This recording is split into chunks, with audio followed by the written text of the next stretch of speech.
श्री शुक्रदेव जी ने कहा, बुद्धि के द्वारा पिछले अध्याय में वर्णित रीति से निश्चय करके तथा मन को हृदय देश में स्थिर करके वह गजराज अपने पूर्व जन्म में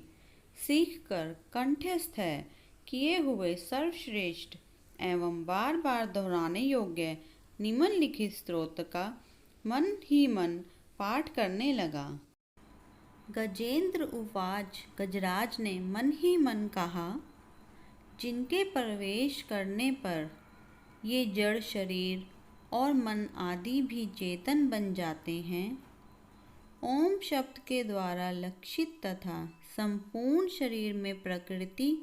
एवं पुरुष रूप से प्रविष्ट हुए उन सर्वसमर्थ परमेश्वर को हम मन ही मन नमन करते हैं, जिनके सहारे यह विश्व टिका है, जिनसे यह निकला है, जिन्होंने इसकी रचना की है और जो स्वयं ही इसके रूप में प्रकट हैं, फिर भी जो इस दृश्य जगत से एवं इसकी कारणभूता प्रकृति से सर्वथा परे एवं श्रेष्ठ हैं। उन अपने आप बिना किसी कारण के बने हुए भगवान की मैं शरण लेता हूँ।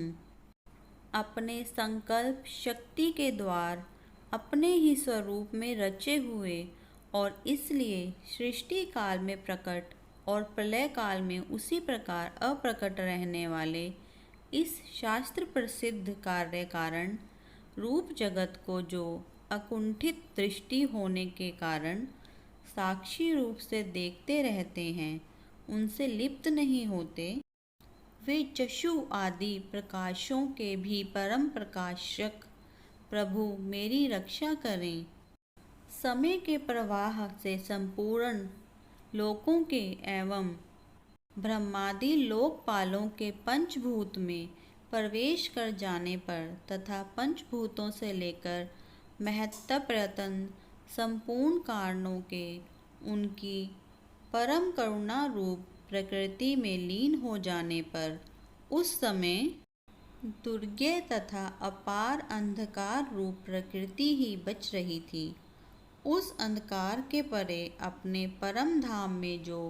सर्वव्यापक भगवान सब और प्रकाशित रहते हैं, वे प्रभु मेरी रक्षा करें। भिन्न भिन्न रूपों में नाटक्य करने वाले अभिनेता के वास्तविक स्वरूप को जिस प्रकार साधारण दर्शक नहीं जान पाते, उसी प्रकार सत्य प्रधान देवता तथा ऋषि भी जिनके स्वरूप को नहीं जानते, फिर दूसरा साधारण जीव तो कौन जान अथवा वर्णन कर सकता है। वे दुर्गम चरित्र वाले प्रभु मेरी रक्षा करें। आसक्ति से सर्वदा छूटे हुए संपूर्ण प्राणियों में आत्मबुद्धि रखने वाले सबके अकारण हितु एवं अतिशय साधु स्वभाव मुनिगण जिनके परम मंगलमय स्वरूप का साक्षात्कार करने की इच्छा से वन में रहकर अखंड ब्रह्मचार्य आदि अलौकिक व्रतों का पालन करते हैं, वे प्रभु ही मेरी गति हैं। जिनका हमारी तरह कर्मवश ना तो जन्म होता है और ना जिनके द्वारा अहंकार प्रेरित कर्म ही होते हैं, जिनके निर्गुण स्वरूप का ना तो कोई नाम है और ना रूप ही, फिर भी समय अनुसार जगत की सृष्टि एवं प्रलय के लिए स्वेच्छा से जन्म आदि को स्वीकार करते हैं। उन अनंत शक्ति संपन्न पर ब्रह्मा परमेश्वर को नमस्कार है। उन प्राकृत आकार रहित एवं अनेकों आकार वाले अद्भुत कर्मा भगवान को बारंबार नमस्कार है। स्वयं प्रकाश एवं सबके साक्षी परमात्मा को नमस्कार है। उन प्रभु को जो नम वाणी एवं चित्त वृत्तियों से भी सर्वथा परे हैं, बारंबार नमस्कार है। विवेकी पुरुष के द्वारा सत्व गुण विशिष्ट निवृत्ति धर्म के आचरण से प्राप्त होने योग्य मोक्ष सुख की अनुभूति रूप प्रभु को नमस्कार है। सत्व गुण को स्वीकार करके शांत, रजोगुण को स्वीकार करके घोर एवं तमोगुण को स्वीकार करके मूढ़ से प्रतीत होने वाले भेद रहित अतएव सदा समभाव से स्थित ज्ञान घन प्रभु को नमस्कार है। शरीर, इंद्रिय आदि के समुदाय रूप संपूर्ण पिंडों के ज्ञाता, सबके स्वामी एवं साक्षी रूप आपको नमस्कार है। सबके अंतर्यामी,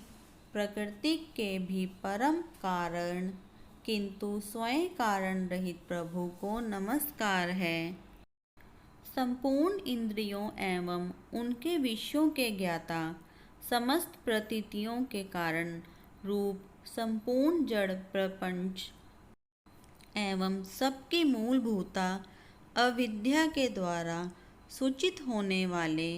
तथा संपूर्ण विषयों में अविद्या रूप से भासने वाले आपको नमस्कार है। सबके कारण किंतु स्वयं कारण रहित तथा कारण होने पर भी परिणाम रहित होने के कारण अन्य कारणों से विलक्षण कारण आपको बारंबार नमस्कार है। संपूर्ण वेदों एवं शास्त्रों के परम तात्पर्य मोक्ष रूप एवं श्रेष्ठ पुरुषों की परम गति भगवान को नमस्कार है। जो त्रिगुण रूप काष्ठों में छिपे हुए ज्ञान रूप अग्नि हैं, उक्त गुणों में हलचल होने पर जिनके मन में सृष्टि रचने की ब्रह्मावृत्ति जागृत हो उठती है तथा आत्म तत्व की भावना के द्वारा विधि निषेध रूप शास्त्र से ऊपर उठे हुए ज्ञानी महात्माओं में जो स्वयं प्रकाशित हो रहे हैं, उन प्रभु को मैं नमस्कार करता हूँ। मुझ जैसे शरणागत पशुतुल्य जीवों की अविद्या रूप फांसी को सदा के लिए पूर्ण रूप से काट देने वाले अत्यधिक दयालु एवं दया करने में कभी आलस्य न करने वाले नित्य मुक्त प्रभु को नमस्कार है। अपने अंश से संपूर्ण जीवों के मन में अंतर्यामी रूप से प्रकट रहने वाले सर्वनियंता अनंत परमात्मा आपको नमस्कार है। शरीर, पुत्र, मित्र, घर, संपत्ति एवं कुटुंबियों में आसक्त लोगों के द्वारा कठिनता से प्राप्त होने वाले तथा मुक्त पुरुषों के द्वारा अपने हृदय में निरंतर चिंतित ज्ञान स्वरूप सर्वसमर्थ भगवान को नमस्कार है। जिन्हें धर्म, अभिलाषित भोग, धन तथा मोक्ष की कामना से भजने वाले लोग अपनी मनचाही गति पा लेते हैं, अपितु जो उन्हें अन्य प्रकार के अयाचित भोग एवं अविनाशी पार्षद शरीर भी देते हैं, वे अतिशय दयालु प्रभु मुझे इस विपत्ति से सदा के लिए उबार लें। जिनके अनन्य भक्त जो वस्तुत एकमात्र उन भगवान की ही शरण है, धर्म, अधर्म आदि किसी भी पदार्थ को नहीं चाहते, अपितु उन्हीं के परम मंगलमय एवं अत्यंत विलक्षण चरित्रों का गान करते हुए आनंद के समुद्र में गोते लगाते रहते हैं, उन अविनाशी, सर्वव्यापक, सर्वश्रेष्ठ ब्रह्मादि के भी नियामक, अभक्तों के लिए प्रकट होने पर भी भक्ति योग द्वारा प्राप्त करने योग्य, अत्यंत निकट होने पर भी माया के आवरण के कारण अत्यंत दूर प्रतीत होने वाले,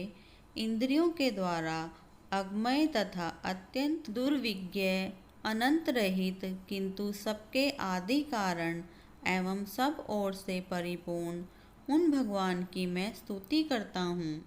ब्रह्मादि समस्त देवता, चारों वेद तथा संपूर्ण चराचर जीव नाम और आकृति भेद से जिनके अत्यंत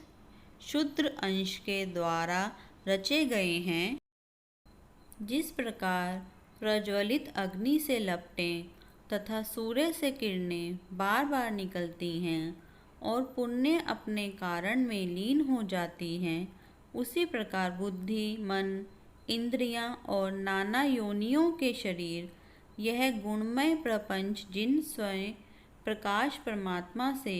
प्रकट होता है और पुण्य उन्हीं में लीन हो जाता है,